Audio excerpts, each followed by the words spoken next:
على محمد وعلى آل محمد كما صليت على إبراهيم وعلى آل إبراهيم إنك حميد مجيد. اللهم بارك على محمد وعلى آل محمد كما باركت على إبراهيم وعلى آل إبراهيم إنك حميد مجيد. رب اشرح لي صدري ويسر لي أمري واحلل عقدة من لساني يفقه قولي. تمام تر حمد و ثنا، بزرگی، برتری، کبریائی، یکتائی اللہ وحدہ لا شریک کے لیے. درود و سلام امام الانبیاء حضرت محمد رسول اللہ صلی اللہ علیہ وعلی آلہ وسلم کی ذات بارکہ پر.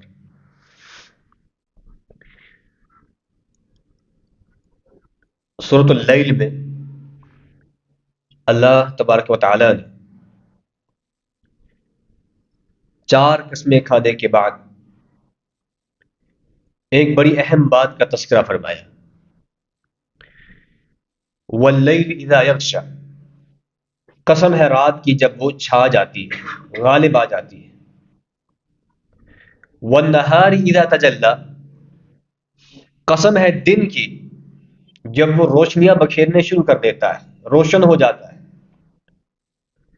وما خلق الذکر والانثى، قسم ہے اس کی جو اللہ نے پیدا کیا ہے، چاہے وہ مذکر ہے یا مؤنث ہے، نر و مادہ. ان سعیکم لشتی، اللہ تعالیٰ نے اس کے بعد یہ بات ارشاد فرمائی کہ یقیناً تمہاری کوششوں کے انداز مختلف، تمہاری سوچوں کے انداز مختلف، عمل کرنے کے انداز مختلف، عقائد و نظریات مختلف.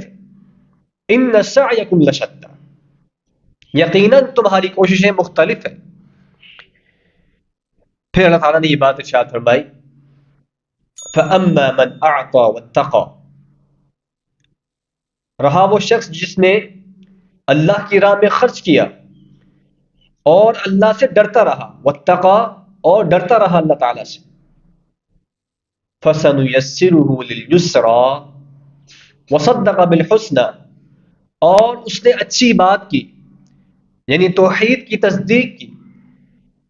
ہر اچھی بات جو اللہ نے اس کی طرف نازل کی ہے بذریعہ رسول، اس کی اس نے تصدیق کی.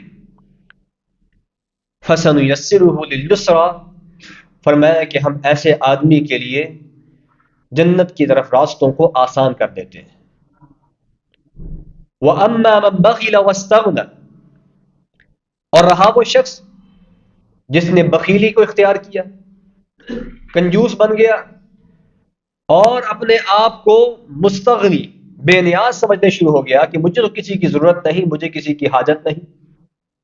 تکبر اس کے ذہن کے اندر پیدا ہو گیا.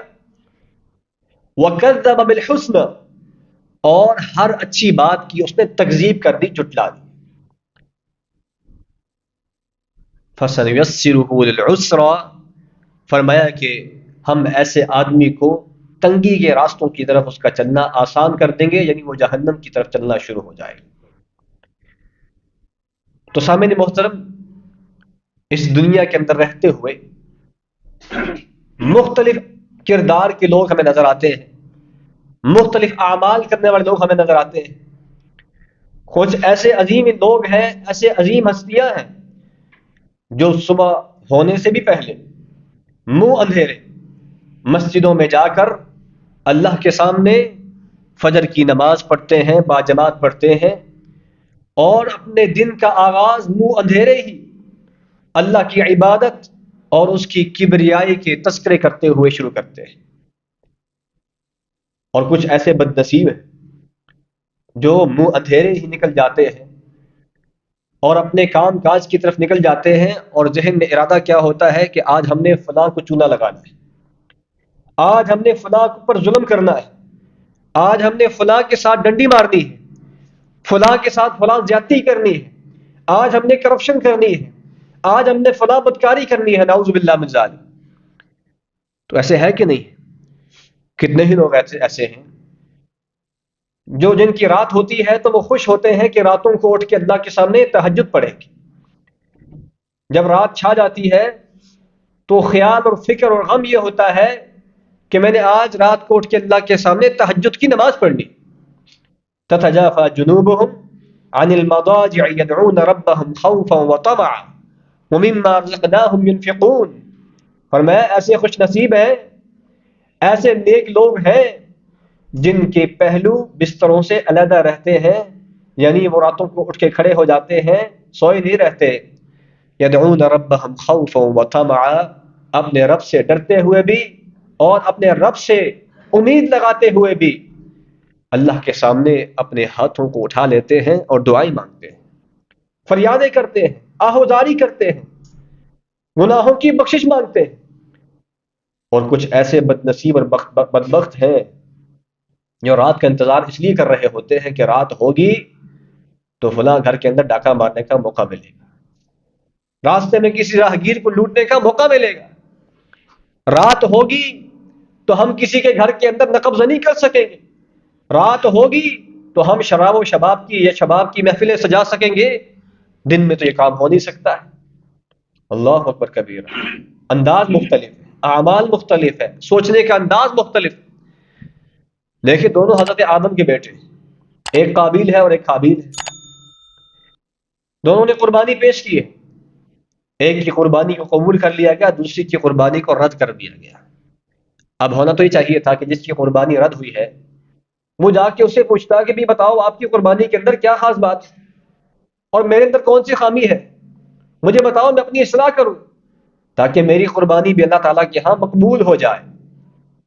لیکن اس کے ذہن میں شیطان نے یہ بات ڈال دی اور حسد پیدا کر دیا کہ جب تک تو اس بھائی کو قتل نہیں کرے گا تیرا مسئلہ حل نہیں ہوگا۔ ایک طرف قابیل ہے، قال لأقتلنک، اس نے کہا میں تجھے قتل کروں گا، اور دوسری طرف حابیل ہے، اسی باپ کا بیٹا ہے، جس نے کہا لئن بسطت الی یدک لتقتلنی ما انا بباسط یدی الیک لاقتلک، اے میرے بھائی اگر تو میری طرف ہاتھ اس نیت سے بڑھائے گا کہ تو مجھے قتل کرنا چاہتا ہے تو جو مرضی کرنا چاہتا ہے کر لے، لیکن میں تجھے قتل نہیں کروں گا، میں تجھے کچھ نہیں کہوں گا۔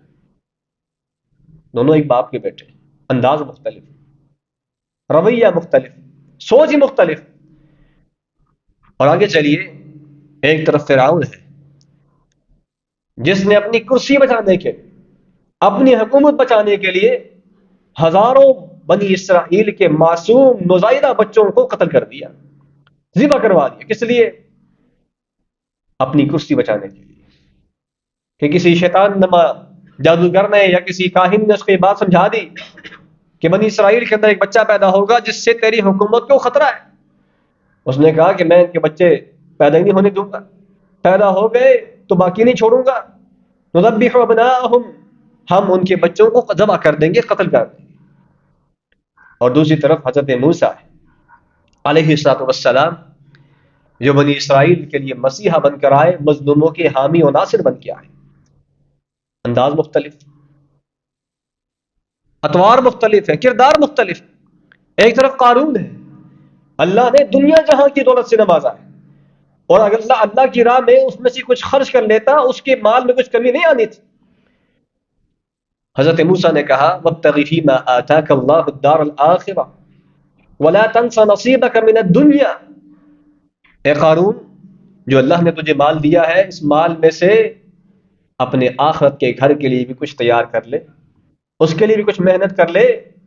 وَأَحْسِن كَمَا أَحْسَنَ اللَّهُ إِلَيْكَ، جس طرح اللہ نے تجھ پر احسان کیا ہے تو بھی احسان کر۔ تو اس نے کیا کہا؟ اس نے کہا انما اوتیتہ علی علم عندی، اللہ نے مجھے کچھ نہیں دیا، یہ تو میں نے اپنی محنت سے کمایا ہے، میرے علم کی وجہ سے، میری صلاحیت ہے۔ اور دوسری طرف حضرت عثمان بن عفان رضی اللہ تعالی مال اللہ ان کو بھی دیا ہوا تھا، اور حالت کیا ہے کہ رسول اللہ صلی اللہ علیہ وسلم اعلان کرتے کہ کون ہے من جہز جیش العسرۃ فلہ الجنہ، جو اس تنگی والے لشکر کو تیار کرے گا جنگ تبوک کے موقع پر، اس لشکر کو جو تیار کرے گا اس کے لیے جنت ہے، اس کے لیے اللہ کی جنت ہے۔ سیدنا عثمان بن عفان رضی اللہ عنہ نے اپنے خزانوں کے منہ کھول دی کہ جب جنت لینی ہے تو پھر اس کے بعد یہ نہیں دیکھنا ہے کہ پیچھے کیا بچتا ہے، اصل تو سٹوری جہاں پہ ہو رہی ہے، اصل تو بچت یہاں پہ ہو رہی ہے، جو میرا مال وہاں لگ رہا ہے یہ سیونگ ہے میری۔ اور اپنے گھر سے 1000 دینار سونے کی اشرفیاں، اور آج کل کی مالیت کے مطابق کروڑوں روپے کا مال، 1000 دینار سونے کی اشرفیاں اٹھا کر لے آئے اور رسول اللہ صلی اللہ علیہ وسلم کے قدموں میں لا کر ڈھیر کر دیا۔ اور اللہ کے رسول صلی اللہ علیہ وسلم بڑے متعجبانہ انداز میں اس سونے کی اشرفیوں کو کبھی ایک ہاتھ سے دوسرے ہاتھ میں پلٹ رہے ہیں، کبھی اس ہاتھ سے اس ہاتھ میں پلٹ رہے ہیں، اور آپ کی زبان مبارک سے یہ خوشخبریاں نکل رہی ہیں، ما ضر عثمان ما عمل بعد اليوم، ما ضر عثمان ما عمل بعد اليوم، آج کے بعد عثمان جو بھی کر لے اس کو اس کا کوئی بھی عمل نقصان نہیں دے سکتا ہے۔ عثمان کو جنت کی خوشخبری مل چکی ہے، مال دونوں کے پاس، لیکن سوچنے کا انداز مختلف ہے، کردار مختلف ہے، عمل مختلف ہے۔ تو آپ کیا سمجھتے ہیں کہ دونوں کا انجام بھی کیسا ہوگا؟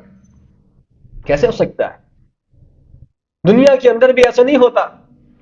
ایک بچہ جو آپ کے گھر میں رہتا ہے، آپ ہی کا بچہ ہے، اور آپ کا اطاعت گزار ہے، فرما بردار ہے، آپ کی ہر بات مانتا ہے، آپ کے کہنے سے پہلے آپ کی بات پوری کر دیتا ہے، آپ کی خوشنودی کے لیے ہر کام کرتا ہے، اور دوسری طرف وہ بچہ ہے جو صبح سے لے کر شام تک اور شام سے لے کر صبح تک آپ کی زندگی کو عذاب بنا کے رکھتا ہے۔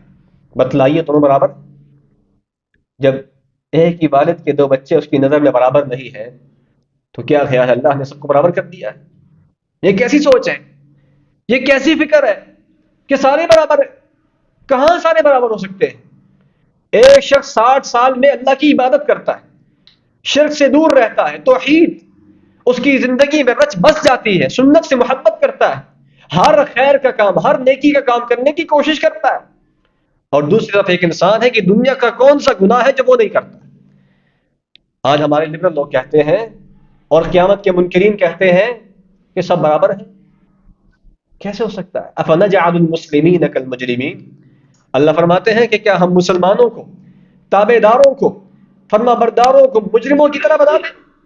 جو مجرم ہیں، ہمارے نافرمان ہیں، ان کو اور تابع داروں کو، فرما برداروں کو ہم ایک ہی صف میں کھڑا کرتے ہیں؟ ایسے کیسے ہو سکتا ہے؟ ما لکم کیف تحکمون، تمہیں کیا ہو گیا ہے کہ تم کیسے فیصلے کر رہے ہو؟ کیسی سوچ پال رکھی ہے تم نے؟ امن هو قانت آناء الليل ساجدا وقائما يحذر الآخرة ويرجو رحمت ربه، وہ شخص جو رات کی گھڑیوں میں اللہ کے سامنے کھڑے ہو جاتا ہے اور سجدے میں گر جاتا ہے اور وہ آخرت سے ڈرتا ہے، اپنے رب کی رحمت کی امید لگائے ہوئے ہے۔ کیا یہ اس آدمی کی طرح ہے جو راتوں کو نقب زنیاں کر رہا ہے، جو راتوں کو چوریاں اور ڈاکے ڈال رہا ہے؟ کیسے ہو سکتا ہے؟ یہ کیسی سوچ ہے؟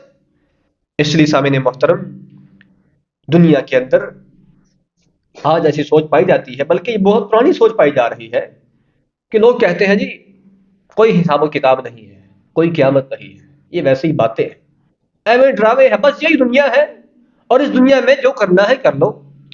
ایسا نہیں ہو سکتا ہے۔ اللہ تعالیٰ نے نیکوکاروں کو ان کی نیکیوں کا بدلہ دینا ہے اور برے لوگوں کو ان کی برائیوں کا حساب دینا ہے۔ یہ کیسے ہو سکتا ہے کہ فرعون اور موسیٰ ایک کے ساتھ میں کھڑے ہو؟ ایسے کیسے ہو سکتا ہے؟ فرعون کے بارے میں فرمایا ادخلوا آل فرعون اشد العذاب، فرعون اور اس کی آل جو ہے اس کو شدید ترین عذاب میں داخل کر دو، اور موسیٰ تو اللہ کی جنتوں کے مہمان ہیں۔ تو سامعین محترم، سوچ کو بدلنے کی ضرورت ہے۔ انسان کی جیسی سوچ ہوگی اس کا عمل اس کے تابع ہوگا، جیسی انسان کی سوچ ہوگی۔ اگر آپ کی سوچ سیکولر ہو چکی ہے، الہاد والی ہو چکی ہے، اگر آپ کی سوچ آخرت کے منکرین والوں جیسی ہو چکی ہے، تو پھر آپ کا عمل بھی اس کے مطابق ہونا شروع ہو جائے گا۔ اس لیے دین اسلام نے سوچ اور فکر کو بدلنے پر بہت زور دیا ہے، بڑی محنت کی ہے سوچ کو بدلنے کے لیے۔ اور قرآن پاک کے اندر تعالیٰ نے دنیا کی زندگی کو اس طرح سے بیان فرمایا، وَاضْرِبْ لَهُمْ مَثَلَ الْحَيَاةِ الدُّنْيَا كَمَاءٍ أَنزَلْنَاهُ مِنَ السَّمَاءِ فَاخْتَلَطَ بِهِ نَبَاتُ الْأَرْضِ فَأَصْبَحَ هَشِيمًا تَذْرُوهُ الرِّيَاحُ۔ فرمایا کہ آپ ان کے سامنے دنیا کی زندگی کی مثال بیان کیجئے۔ دنیا کی زندگی تو ایسی طرح ہے جس طرح آسمان سے پانی برستا ہے، زمین کے اندر جذب ہو جاتا ہے، اور اس کے ذریعے سے زمین کے اندر سے سبزیاں اور اناج اگتا ہے، کھیتیاں لہلہانا شروع کر دیتی ہیں، پھول کھلتے ہیں، پھل نکلتے ہیں، سارا کچھ ہوتا ہے۔ فَأَصْبَحَ هَشِيمًا تَذْرُوهُ الرِّيَاحُ، پھر ایک وقت ایسا آتا ہے کہ وہ سارے کے سارے باغات ختم ہو جاتے ہیں، کھیت کٹ جاتے ہیں، اور لہلہاتے کھیت بالکل زمین کے ساتھ مل جاتے ہیں، فصل چورا چورا ہو جاتی ہے۔ فرمایا کہ یہی دنیا کی زندگی کی مثال ہے کہ انسان ایک وقت ہوتا ہے کہ اس کی نخروں اور اس کے سٹائل، اس کا ایک اپنا ہی انداز ہوتا ہے، اس کے اپنے نخرے ہوتے ہیں، اپنا ہی اس کا ایک طریقہ کار ہوتا ہے زندگی گزارنے کا، لیکن ایک وقت آتا ہے کہ بالکل پھر وہ کبھی ادھر گر رہا ہے تو کبھی ادھر گر رہا ہے، اب وہ لاٹھیوں کے سہارے چل رہا ہے۔ تو دنیا کی زندگی تو اسی طرح ہے۔ المال والبنون زینۃ الحیات الدنیا، فرمایا کہ یہ اولاد اور مال یہ دنیا کی زندگی کی زینت ضرور ہے، بالکل ہے، ہم اس کا انکار نہیں کرتے۔ دنیا کی زندگی کی یہ زینت ہے، خوبصورتی ہے، لیکن اصل خوبصورتی کیا ہے؟ والباقیات الصالحات خیر عند ربک ثوابا وخیر املا، فرمایا کہ اصل چیز یہ ہے کہ کسی انسان کے پاس باقی رہنے والے نیک اعمال موجود ہیں جو ان کے رب کے ہاں بھی اس کے لیے بہتر ہے، اور انہی سے امید بھی لگائی جا سکتی ہے کہ کل مجھے یہ کام آئیں گے، کیونکہ اللہ نے جب فیصلے کرنے ہیں تو خوبصورتی دیکھ کے فیصلے نہیں کرنے، اللہ نے رنگ اور نسل دیکھ کے فیصلے نہیں کرنے، اللہ نے قد کاٹ دیکھ کے فیصلے نہیں کرنے، اللہ نے اس کی نسل، اس کا قبیلہ دیکھ کے فیصلے نہیں کرنے، اللہ نے فیصلہ کرنا ہے عمل کی بنیاد پر۔ والباقیات الصالحات خیر عند ربک ثوابا وخیر املا۔ سامعین محترم، آج لوگ دنیا کی زندگی میں نئے سے نئے منصوبوں کے لیے، نئے سے نئے اپنی زندگی میں چیزیں پیدا کرنے کے لیے مشاورتیں کرتے ہیں، اور باقاعدہ اس وقت دنیا کے اندر، اور میں کوئی جدید دنیا کی بات نہیں کر رہا، مغربی دنیا کی بات نہیں کر رہا، اسی پاکستان کی بات کر رہا ہوں، یہاں پہ ایسے ادارے موجود ہیں، ایسی کنسلٹنسی فرمز موجود ہیں جو آپ کو باقاعدہ مشورہ دیتے ہیں کہ آپ اس وقت پاکستان میں کون سا کاروبار کر سکتے ہیں۔ اگر آپ کے کاروبار میں کوئی خرابی آ رہی ہے تو ہم آپ کو بتائیں گے کہ کیسے آپ نے ٹھیک کرنا ہے۔ ایسے ہے کہ نہیں؟ ایسے ادارے موجود ہیں جو آپ کو مشورہ دیتے ہیں دنیا کی زندگی میں بہتر سے بہتر ہونے کے لیے، آگے سے آگے بڑھنے کے لیے، ترقی کرنے کے لیے۔ ٹھیک ہے، اچھی بات ہے، ہونا چاہیے۔ کاش کوئی ایسا ادارہ بھی بن جائے جو ہمیں آخرت کی زندگی میں سے بھی، آخرت کی زندگی میں بھی آگے سے آگے بڑھنے کے لیے ہمیں کوئی رہنمائی کر دے کہ بھئی وہاں بھی کیسے آگے بڑھنا ہے۔ جو اصل ہماری زندگی ہے، اس 60 سال کی زندگی جو قسمت والوں کو ہی نصیب ہوتی ہے، اس کے لیے تو اتنے مشورے ہیں، اس کے لیے تو اتنی محنتیں ہیں، اس کے لیے باقاعدہ ایڈوائزر رکھے جا رہے ہیں، لیکن جو ہمیشہ ہمیش کی زندگی ہے، چاہے وہ قبر کی زندگی ہے اور چاہے وہ اس کی بعد کی زندگی ہے، اس کے لیے بھی کوئی مشورے ہوئے کہ نہیں ہوئے؟ ہم اپنی اولاد کے لیے مشورے کرتے ہیں، بچہ میٹرک پاس کر جائے تو جا کے مشورے کرتے ہیں، ہاں جی اس کو کس میں داخل کرنا ہے، پری انجینئرنگ میں سکوپ ہے کہ نہیں ہے، پری میڈیکل میں سکوپ ہے کہ نہیں ہے، اس کا فلاں جو ڈپلوما ہے اس کا آگے کوئی سکوپ ہے کہ نہیں ہے۔ ہم جا کے لوگوں سے مشورے کرتے ہیں، اس کو کوئی ٹیکنیکل چیز سکھانی چاہیے نہیں سکھانی چاہیے۔ اولاد کے بارے میں مشورے ہوتے ہیں کہ نہیں ہوتے؟ لیکن وہ مشورے ہمارے خالی دنیا کی زندگی کی حد تک ہیں۔ کاش کبھی ہم یہ بھی مشورہ کریں کہ یہ کون سی چیز ہے جو میرے بچے کی آخرت کے لیے بہتر ہے، کون سی چیز ہے جو میرے بچے کی قبر کی زندگی کے لیے بہتر ہے۔ یہ بات کوئی سوچنے کو تیار نہیں ہے، کیونکہ ہمیں صرف یہی زندگی نظر آ رہی ہے۔ ہم جن کو سنتے ہیں، جو ہمارے رہنما ہیں، یا ہمیں یوٹیوبر ہیں، جو ہمارے فیس بک پہ بیٹھے ہوئے دانشور ہیں، وہ ہمیں یہی سمجھاتے ہیں کہ دیکھو وہ تو فلاں کہاں سے کہاں چلا گیا، وہ تو ملینز میں کما رہا ہے، وہ تو کروڑوں میں کما رہا ہے، خالی یوٹیوب چینل سے کما رہا ہے، اور تم کیوں پیچھے بیٹھے ہو؟ ہمارے ذہنوں میں یہی باتیں ہیں۔ ایک تو ہمارے اندر ویسے بھی دنیا کی محبت موجود ہے، ویسے ہی ہر انسان کے اندر فطرتی طور پر یہ لالچ موجود ہوتی ہے، تو وہ نہلے پہ دہلا، وہ پہلے ہی جو لالچ موجود ہے اس پہ مزید مسالہ لگا کے اور اس لالچ کو بڑھا دیتے ہیں، اور پھر انسان یہ بات نہیں دیکھتا کہ میں جو طریقہ اختیار کر رہا ہوں کیا وہ حلال ہے یا حرام ہے۔ پھر وہ کہتا ہے بس میں نے حاصل کرنا ہے، میں نے اس مقام تک پہنچنا ہے، مجھے نہیں پتا کہ اس مقام تک پہنچنے میں جو راستہ ہے وہ راستہ رسول اللہ صلی اللہ علیہ وسلم کے بتائے ہوئے طریقے کے مطابق ہے بھی یا نہیں. بس میں نے اس راستے تک پہنچنا ہے, میں نے مشہور ہونا ہے, میں نے بڑا آدمی بننا ہے, میں نے بڑے مقام تک پہنچنا ہے, بس مجھے نہیں پتا کہ درمیان میں جو مرضی کرنا ہے کرتا چلے جاؤ. سامعین محترم, سوچیں بدلی جا رہی, اللہ اکبر کبیرہ. لیکن اس دور کے اندر بھی جہاں اس قدر مادہ پرستی عام ہے, آج بھی ایسے لوگ موجود ہیں جو ہر خیر کے کام میں سب سے آگے بڑھنے کی کوشش کرتے ہیں.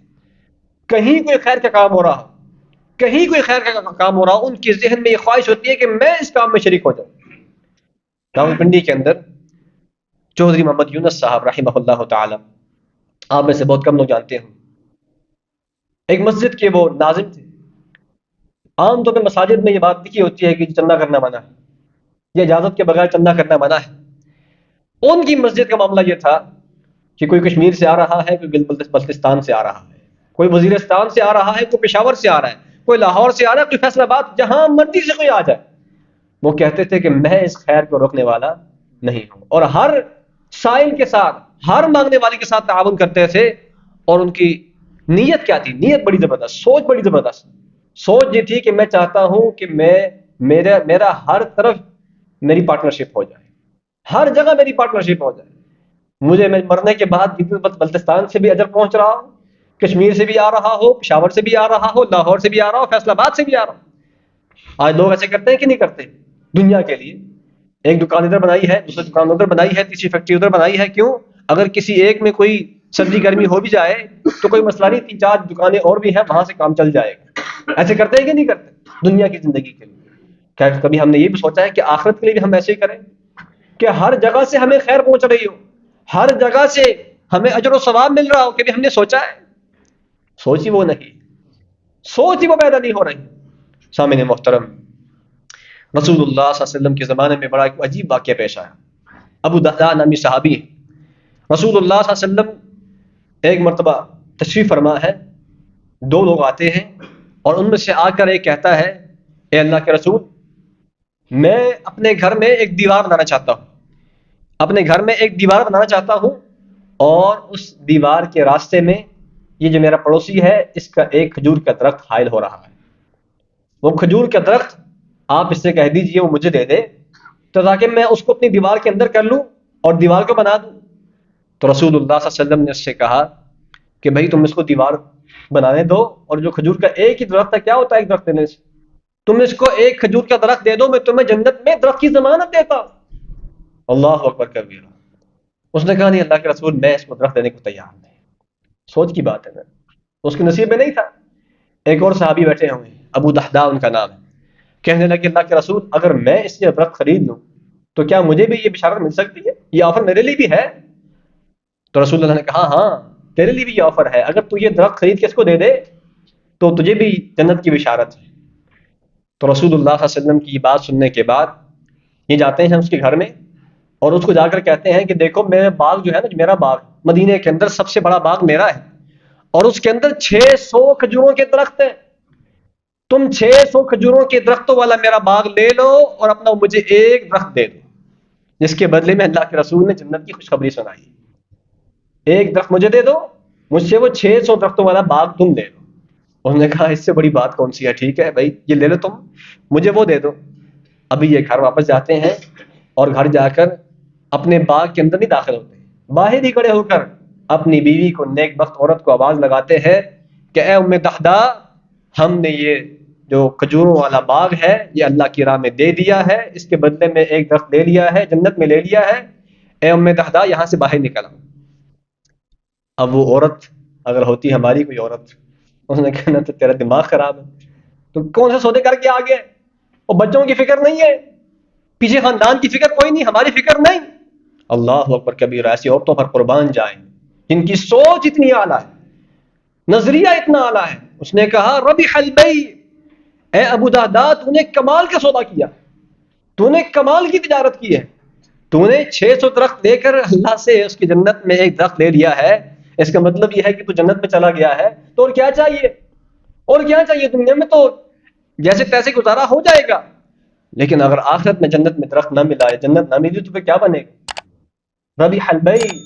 اپنے خاوند کو تسلی دیتے ہوئے کہا اے میرے سرداج تم نے کیا کمال تجارت کی ہے، کیا خوبصورت تجارت کی ہے۔ اللہ اکبر کبیر۔ ایک اور واقعہ ہے اسی طرح، حضرت ابو طلحہ انصاری رضی اللہ تعالیٰ عنہ اور حضرت ام سلیم رسول اللہ صلی اللہ علیہ وسلم مسجد میں تشریف فرما، ایک شخص آتا ہے اور آ کے کہتا ہے اللہ کے رسول مجھے بھوک لگی ہے، کھانا چاہیے۔ رسول اللہ صلی اللہ علیہ وسلم نے اپنے گھر پیغام بھیجا کہ بھئی پتہ کرو میرے گھر میں کھانا ہے کہ نہیں۔ آپ کے گھر سے سارے گھروں سے پیغام یہی آیا کہ ہمارے گھر میں آج پانی کی سوا کچھ بھی نہیں، اور واقعی ایسے تھا۔ وہ جان بوجھ کے نہیں کہتے تھے، وہ بڑی سخاوت کی پیکر خواتین تھی۔ اور ایسے کیسے ہو سکتا ہے کہ اللہ کے رسول کے پاس کوئی بھوکا بندہ آ جائے اور اللہ کے رسول کو کھلائے بغیر بھیج دیں؟ ایسے ہو ہی نہیں سکتا، ایسے ہو ہی نہیں سکتا، ناممکن۔ تو کہنے لگی اللہ کے رسول ہمارے گھر میں پانی کی سوا کچھ بھی نہیں۔ اللہ کے رسول نے مجلس سے بیٹھے ہوئے لوگوں میں سے کہا کون ہے جو اس کو آج کھانا کھلا دے، کون ہے جو اس کو آج کھانا کھلا دے؟ ابو طلحہ کہتے ہیں اللہ کے رسول مجھے یہ سعادت بخشیے، میں آپ کے مہمان کو کھانا کھلاتا ہوں، مہمان آپ پہ کھانا میں کھلاؤں۔ اپنے گھر لے جاتے ہیں۔ ام سلیم بتاؤ گھر میں کیا حالات؟ کہنے لگی اللہ کی قسم ہے آج تو میرے اور آپ کے کھانے کے لیے کچھ نہیں ہے، صرف بچوں کے لیے تھوڑا سا کھانا بچا ہوا ہے، بچوں کو کھلانا ہے، ہم نے آج ویسے بھی بھوکا رہنا تھا، بچوں کا کھانا ہے بس، اور تو کچھ بھی نہیں ہے۔ کہنے لگے اے ام سلیم دیکھو اللہ کے رسول کا مہمان ہے، اللہ کے رسول کا مہمان ہے، اللہ کے رسول کے مہمان کو ہم خالی ہاتھ واپس نہیں بھیج سکتے، اور میں اللہ کے رسول سے وعدہ کر کے آیا ہوں میں نے اس کو کھانا کھلانا ہے۔ تو کہنے لگی پھر کیا کرے؟ کہا اپنے بچوں کو کسی طرح بہلا کر، کسی طرح ان کو آگے پیچھے کر کے سلا دو، اور تم نے کیا کرنا ہے مہمان کے لیے کھانا تیار کرو، اور رات کو جب ہم کھانا کھا رہے ہوں گے تو تم نے اس وقت چراغ بجھا دینا ہے۔ اللہ اکبر کبیرہ۔ مہمان کو کھانا کھلانے کے لیے کیسے کیسے پلان بن رہے ہیں، کیسے کیسے پلان بن رہے ہیں، کیونکہ ان کو پتا تھا کہ کھانا ایک ہی بندے کا ہے، اگر ہم نے ساتھ کھانا شروع کر دیا تو پھر اس کو کیا بچے گا۔ تو رات ہوئی ہے، بچوں کو سلا دیا گیا ہے، بھوکے سلا دیا، اور بیگم نے اٹھ کے چراغ بجھا دیا، اور دونوں ساتھ ویسے ہی چپ چپ کر رہے ہیں، ویسے ہی انگلیاں ہاتھ اٹھا رہے ہیں تاکہ اس کو محسوس ہو کہ کھانا کھا رہے ہیں۔ حقیقت میں وہ کھانا نہیں کھا رہے تھے، ویسے ہی دکھلا رہے تھے کہ ہم کھانا کھا رہے ہیں، کھانا وہ مہمان ہی کھا رہا تھا۔ اللہ اکبر کبیرہ۔ ابھی صبح ہوتی ہے، اس معاملے کو اللہ کے سوا کسی نے نہیں دیکھا تھا، اس معاملے کو اللہ کے سوا، کاش یہ ہم وہ عمل کریں جو اللہ کے سوا کسی کو پتا نہ۔ آج ہم کوئی ذرا سا کام کر لیں، ہماری کوشش ہوتی ہے کہ پوری کائنات کو پتا چلے، نیکی کر اور فیس بک پہ ڈال، ایسے ہی ہے۔ پہلے تو یہ ہوتا تھا نیکی کر دریا میں ڈال، نیکی کر فیس بک پہ ڈال، اسٹیٹس پہ ڈال، ہر کام اسٹیٹس پہ۔ انا للہ و انا الیہ راجعون۔ قوم کی سوچ کیا بن چکی، ہر کام اسٹیٹس پہ۔ ہم نے لوگوں سے بدلے لینے، لوگوں سے تعریفیں، لوگوں سے وعدہ کروانی ہے، یہ اللہ سے وعدہ کروانی ہے۔ اللہ تعالیٰ ہی دیکھ رہا تھا، کائنات میں اور کوئی اس منظر کو دیکھ نہیں رہا تھا، اللہ تعالیٰ کہ اللہ کے رسول کو بھی پتا نہیں تھا کہ کیا ہو رہا ہے۔ صبح ہوئی ہے، رسول اللہ صلی اللہ علیہ وسلم کے پاس ابو طلحہ پہنچے ہیں تو اللہ کے رسول مسکرا رہے، ہنس رہے۔ کہا ضحک اللہ اللیل من فعالکما، اے ابو طلحہ آج رات کوئی عجیب کام ہوا ہے، اللہ نے تمہارے اس منظر کو دیکھ کے اللہ مسکرا دیے، اللہ تمہارے اس عمل سے ہنس پڑے ہیں۔ اور اللہ تعالیٰ نے قرآن پاک کے اندر یہ آیات نازل فرما دی ہیں، وَيُؤْثِرُونَ عَلَىٰ أَنفُسِهِمْ وَلَوْ كَانَ بِهِمْ خَصَاصَةٌ، کہ آپ کے صحابہ میں ایسے بعض نیک لوگ بھی ہیں جو اپنی پیٹ کی بھوک کو برداشت کرتے ہیں لیکن لوگوں کو بھوکا واپس نہیں لوٹاتے، اپنے اوپر لوگوں کو ترجیح دیتے ہیں۔ وَيُؤْثِرُونَ عَلَىٰ أَنفُسِهِمْ وَلَوْ كَانَ بِهِمْ خَصَاصَةٌ، بچوں کو بھوکا سلایا، خود بھوکے رہے، لیکن اپنے رسول کے مہمان کو بھوکا نہیں جانے دیا۔ اللہ تمہاری اس بات پہ رات کو ہنس پڑا ہے۔ اللہ اکبر کبیرہ۔ تو سامعین محترم، سوچ کا فرق۔ اسی طرح رسول اللہ صلی اللہ علیہ وسلم نے یہ بات ارشاد فرمائی، آپ نے فرمایا کہ دنیا کے اندر 4 قسم کے لوگ ہوتے ہیں۔ یہ حدیث بڑی اہم ہے، اور یہ حدیث ہر نوجوان اور ہر آدمی کو اپنے ذہن میں بٹھا لینی چاہیے۔ 4 قسم کے لوگ، فرمایا کہ ایک آدمی وہ ہے عبد رزقہ اللہ مالا وعلما، ایک آدمی وہ ہے جس کو اللہ تعالیٰ نے مال بھی دیا ہے، علم بھی دیا ہے، لیکن اور اس مال کے ذریعے کیا کرتا ہے؟ اپنے رب سے ڈرتا ہے، مال کو خرچ کرنے میں اپنے رب سے ڈرتا ہے، اور اپنے رشتہ داروں پر خرچ کرتا ہے، یصل فیہ رحمہ، صلہ رحمی کرتا ہے، اور ویعمل فیہ ویعلم فیہ للہ فیہ حقا، فرمایا کہ وہ اللہ تعالیٰ کا جو اس میں حق ہے اس کو پہچانتا ہے۔ فہذا بافضل المنازل، فرمایا کہ یہ سب سے خوبصورت آدمی ہے۔ جس کو اللہ نے مال بھی دیا، علم بھی دیا، اور اس مال کو اللہ کے دیے ہوئے علم کے مطابق جہاں مناسب سمجھتا ہے، جائز سمجھتا ہے، وہی خرچ کرتا ہے، صلہ رحمی بھی کرتا ہے، رشتہ داروں پر بھی خرچ کرتا ہے. فہذا بافضل المنازل، فرمایا کہ یہ سب سے خوبصورت آدمی، سب سے بہترین آدمی. دوسرا آدمی کون ہے؟ فرمایا وعبد رزقه اللہ علما ولم يرزقه مالا فهو صادق النیت. ایک آدمی وہ ہے جس کو اللہ تعالیٰ نے علم دیا ہے، سوچ ہے، سوچ ہے، اس کی نیت ہے، لیکن اس کے پاس مال نہیں، جیب میں پیسے ہی. اب یہ اس کو دیکھ کے کہتا ہے کاش یا اللہ تو نے مجھے بھی مال دیا ہوتا، میں بھی اس کی طرح تیری راہ میں خرچ کرتا، میں بھی اس کی طرح مسجدیں بناتا، میں بھی اس کی طرح لوگوں کو کھانا کھلاتا، میں بھی اس کی طرح رشتہ داروں پہ خرچ کرتا، میں بھی اس کی طرح زکوٰۃ دیتا، حج کرتا. کہ اللہ مجھے اگر مال دیا ہوتا میں یہ کام کرتا. سوچ کتنی خوبصورت. فرمایا کہ فہو صادق النیت، اس کی سوچ اور نیت بالکل خالص ہوتی ہے. فرمایا فہو بنیتہ فاجرہ ما سوا، فرمایا اللہ اس کی نیت کی وجہ سے اس کو اس کے برابر لاکھ کرتے ہیں. وہ جو پہلا آدمی ہے اس کی نیت کی وجہ سے یہ اس کے برابر ہو جاتا ہے. اور تیسرا آدمی وہ ہے، فرمایا وعبد رزقہ اللہ مالا ولم یرزقہ علما. ایک آدمی وہ ہے جس کو اللہ تعالیٰ نے مال دیا ہے لیکن علم نہیں دیا، جاہل ہے، دین کے احکامات سے نابلد ہے، حرام کاریوں میں پیسے لگا رہا ہے، غلط کاموں میں پیسے لگا رہا ہے، ہر غلط کام میں پیسے پھینک دیتا ہے، جبے کھا رہا ہے، سود کے نام پہ پیسے دے رہا ہے، ہر غلط کام کرتا ہے اور عیاشیاں کر رہا ہے. فرمایا کہ فہذا باخبث المنازل، یہ کائنات میں سب سے گندا اور بدترین انسان ہے. اور چوتھا آدمی وہ ہے وعبد لم یرزق اللہ مالا ولا علما. چوتھا آدمی وہ ہے جس کو اللہ نے نہ مال دیا ہے نہ ہی علم دیا ہے. تیسرے کو مال تھا، علم نہیں تھا. اس کے پاس نہ مال ہے نہ علم ہے. یہ کیا سوچ کے بیٹھا ہے اور میرے پاس پیسہ ہوتا نا تو میں بھی اس کی طرح عیاشیاں کرتا. ہے کہ نہیں ایسے؟ آج ایسے نوجوانوں کی سوچ ہے کہ نہیں؟